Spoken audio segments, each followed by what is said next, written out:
you medical doctors, and especially those of you who feel burnout, overwhelmed, and have episodes of anxiety and depression.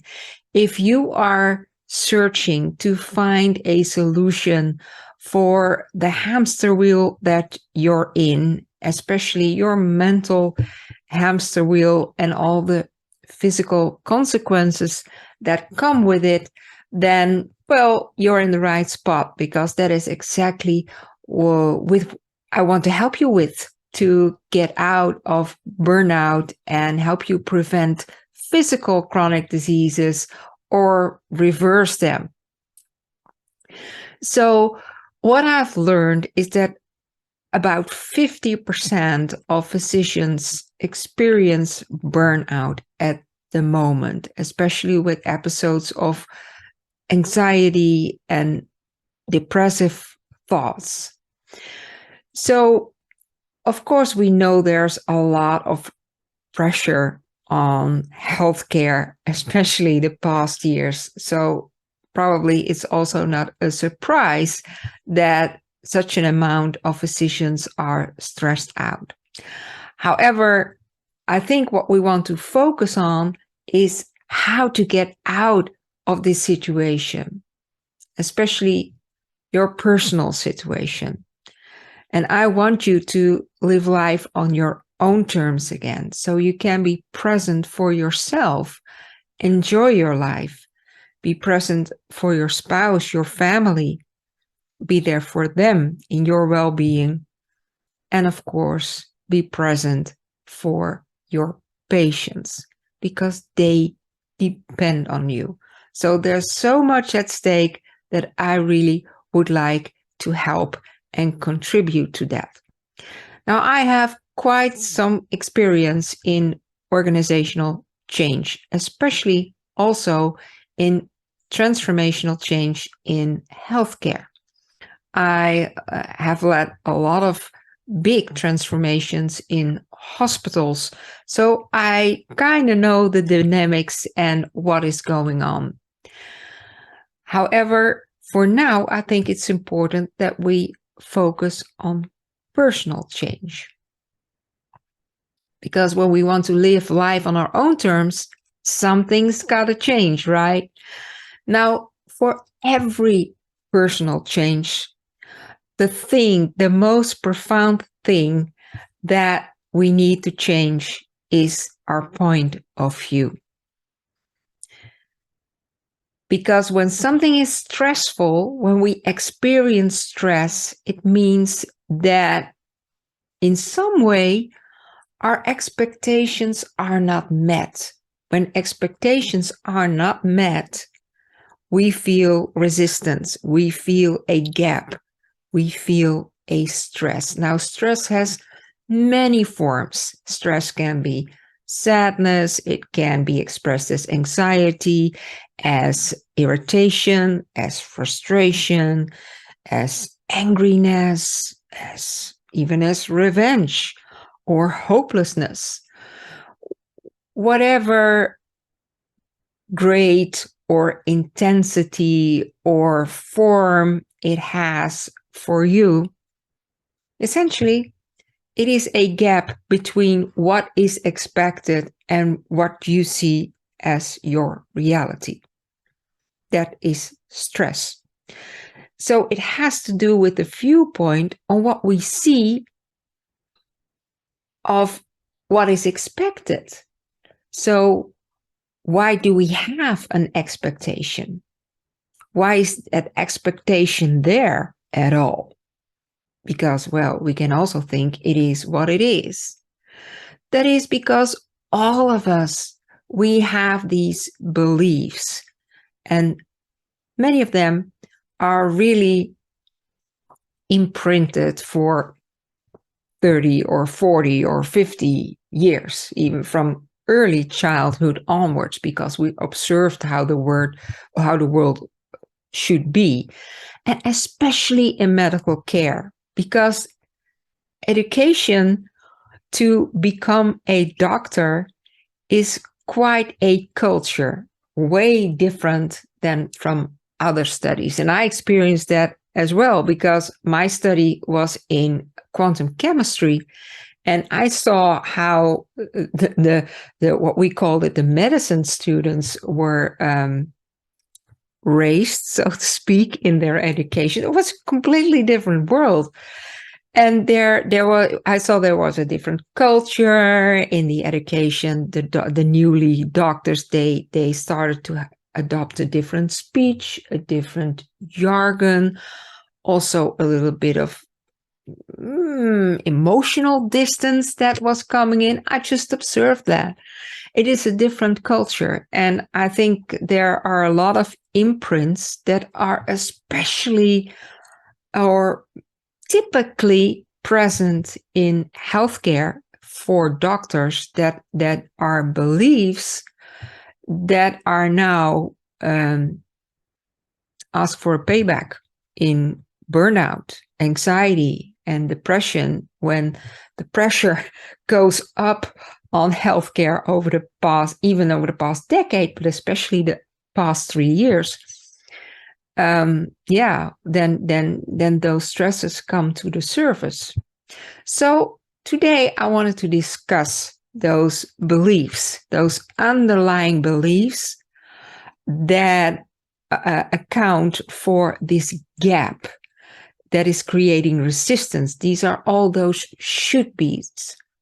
When we are working through the day with the patients, whatever happens, or with the admin, whatever happens, or with the staff, whatever happens, we have in the back of our mind a level of what it should be, how things should be, how performance should be, or how things should go.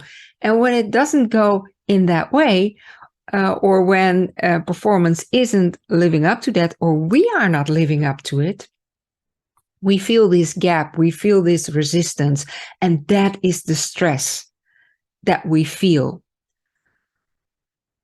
That is the mental pressure that we feel because it becomes overwhelming. It becomes too much. And then a chronic loop starts.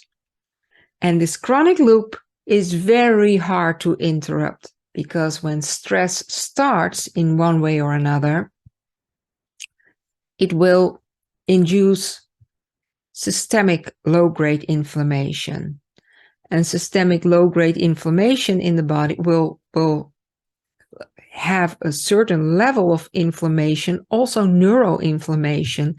And this neuroinflammation makes sure that we get a little bit of lack of clarity, brain fog, overwhelm.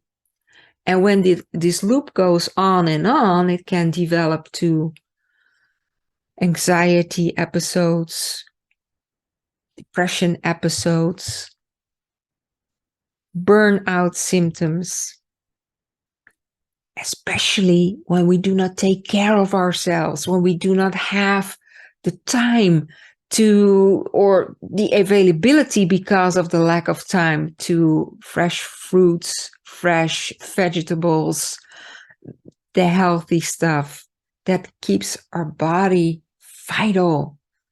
Instead, when we are having faster foods, probably they also induce a little bit more of inflammation, and that is adding to the inflammation that the stress induces. So this loop is enforced,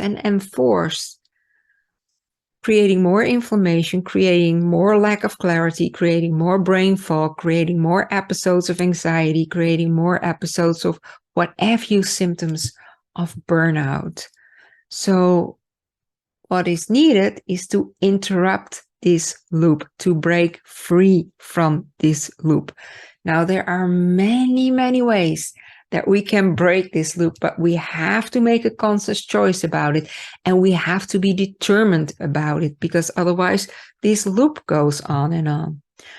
And that is what I want to give you over many videos in the future, but today I think it's most essential to to begin with the foundational stuff. And the real foundational stuff are the beliefs, the culture of medical care. And I think there are 3 myths that are so imprinted within medical care, within the physician's mind, that is maybe 80% of the stress that we feel, because these are the beliefs of the shouldn'ts, things, how things should be, and that we have to live up to that, and we can never live up to it. So we experience the stress. So let's dive in to those 3 myths, and I'm absolutely sure that you will recognize it. The first one is the myth of excellent care. Especially in Western countries, we think about medical care as to be top-notch with very advanced technology, which is the case. So it is not true. It is true. But because the medical care is so advanced, is so top-notch, and medical technology is so advanced and so top-notch, we think that everything in the medical system should be top-notch, which we know is not. Like maybe there are flaws in the system. There are flaws in the patient record systems, or the patient's records in general. In the admin, there are a lot of flaws with redundancy and staffing backups. There are flaws that we have to do more and more and more with less and less and less. So some parts of medical care, and luckily the most essential parts of medical care, are top-notch, are really advanced. We can be proud of it. We are proud of it. Helped so many lives, helped so many people. But there are also parts that are not flawless. And still we think that excellent care includes everything in excellent care. And we can never live up to it. And we come into a literal survival mode, which is far from excellent, right? And at that point, it's not only the day-to-day gap that we see that we have to live up to, but we can't. But if that includes the care for the patient, and we see that the patient needs better care, but we cannot bring that care to the patient, also mental injury starts on top of that. Because there is, in that situation, from that point of view, there is no excellent care. As soon as we realize that some parts are excellent and other parts are not, but those are areas for improvement, maybe we can release the idea that we have to live up to those high standards, and see that the high standards of surgery and care and technology is enough, and that there is a lot of room for improvement in the system and staffing and admin and everything that comes with it. But that at this moment, in this very moment, actually there's nothing we can do about it. So it is what it is. And we see that there is a improvement where we can grow to, where we can move on to and look forward to. And then we release a lot of the day-to-day stress. It is what it is. So that's the myth of excellent care, that we really have to see what really needs to be excellent, what is actually really a big necessity to be excellent, and in most cases that is excellent, and other parts may not be, and that is okay for now, because we can look forward to these improvements.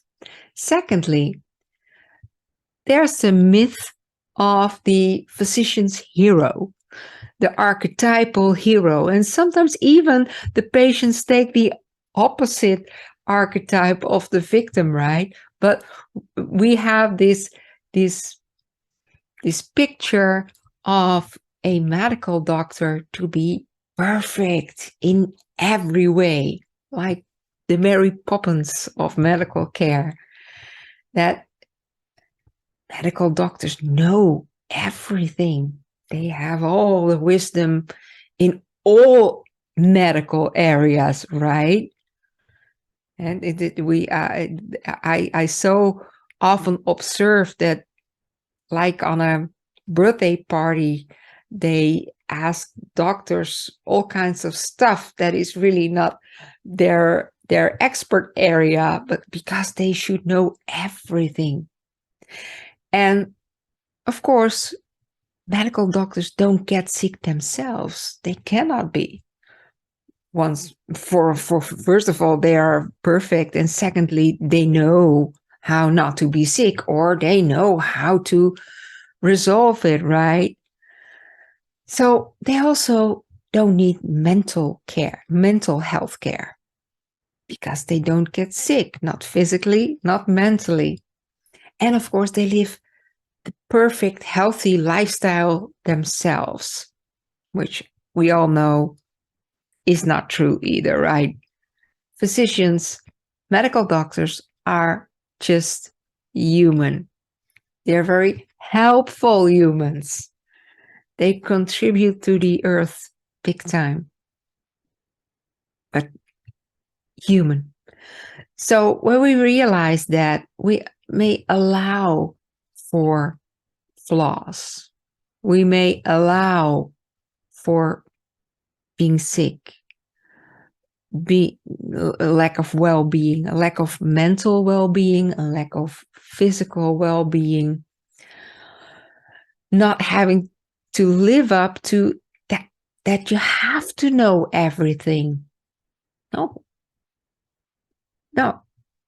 because there's always room to learn more, right? And if we do not know it, we can try to find the knowledge, the wisdom, the solution.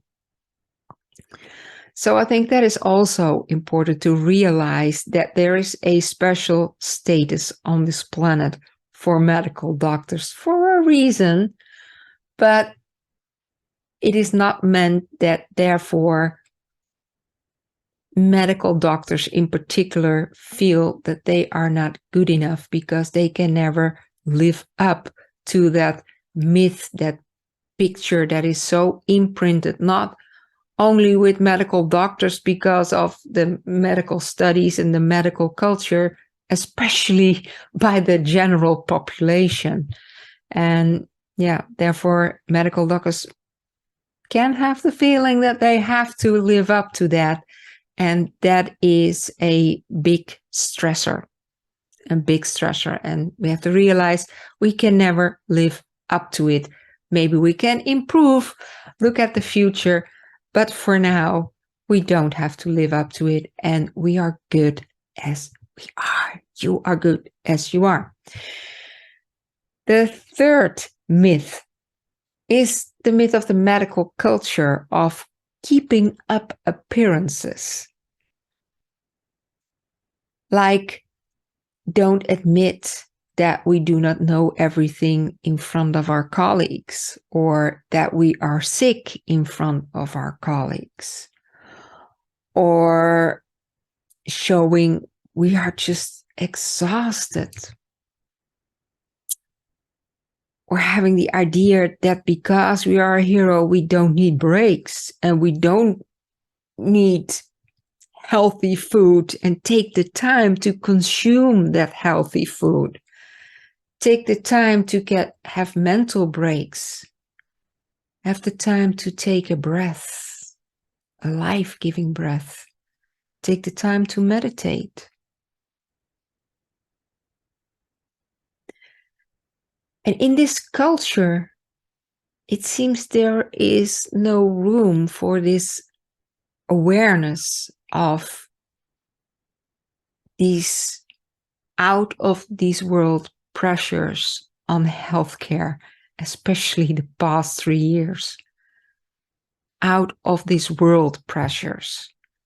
And that the people who worked so hard, you guys, physicians, that it's only natural that there is a wave of burnout or anxiety and depression. It is an out of this world pressure.